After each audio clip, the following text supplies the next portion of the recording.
Problema sa elektrisidad sa inyong lugar? Lalo na po ngayon tag-ulan na po. Ang sagot po dyan, generator. Iba't ibang klase ng generator ang ipapadeliver po natin ngayon sa Luzon, Visayas at Mindanao. Welcome po muli.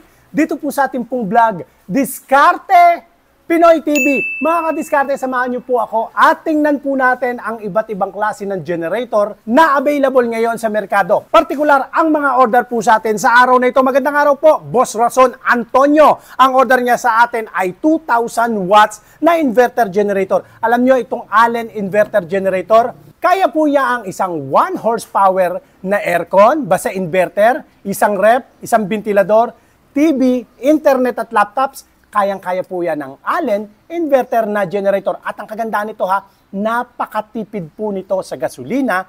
Mahigit kalahating litro lang kada oras ang konsumo po niyan. At ang kagandaan po niya napakatahimik, kaya kapitbahay friendly. Kaya ito ang nagustuhan ni Boss Antonio Rason. Papadala natin sa Nabua, Camarines Sur. Testingin muna po natin bago natin ipa-deliver. On natin, i-choke. Try natin, start. Ayan po, simple-simple lang, umaandar na po siya, samantalang ako po ay nagsasalita. Sabihin na natin may microphone po ako, pero tatabihan ko pa po ang generator natin. Tingnan nyo po, ayan eto lang tayo pero maririnig nyo po yung boses ko, magkakaroon po kayo ng idea kung gaano po kalakas ang tunog ng generator na ito. Para lang tayong nagkwekwentuhan.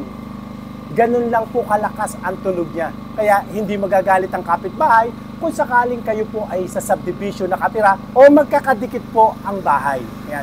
At ang halaga lang po niyan mga kadiskarte presyo lang po niyan 28,500 lang po yan. Sinasabi ko po ang presyo para makapag-canvas po kayo kung saan po kayo makakamura, doon po kayo. Pero kung gusto nyo po ng quality, kagaya po nito 100% copper wire po siya. Copper wire siya, hindi siya aluminum wire. Copper wire po ang Allen inverter na generator. Sunod naman po natin, order sa atin ni Boss Jerry Alcover. 2,200 watts. Allen pa rin po ang order niya.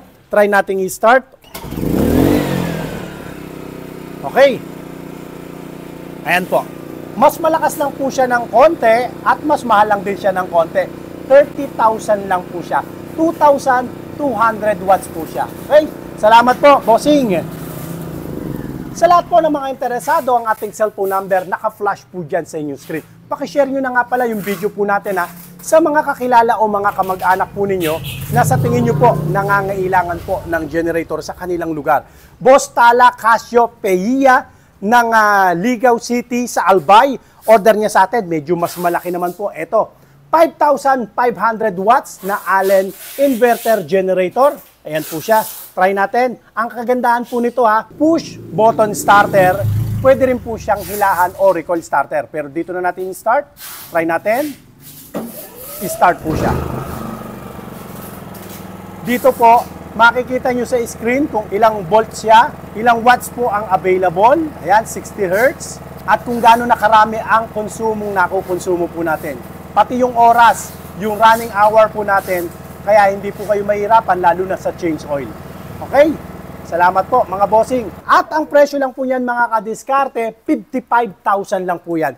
Ito naman pong generator na ito, tatapatin ko kayo, medyo may kaingayan po ang generator na ito kasi hindi po siya inverter. Pero pagdating naman po sa price, 12,900 lang po siya.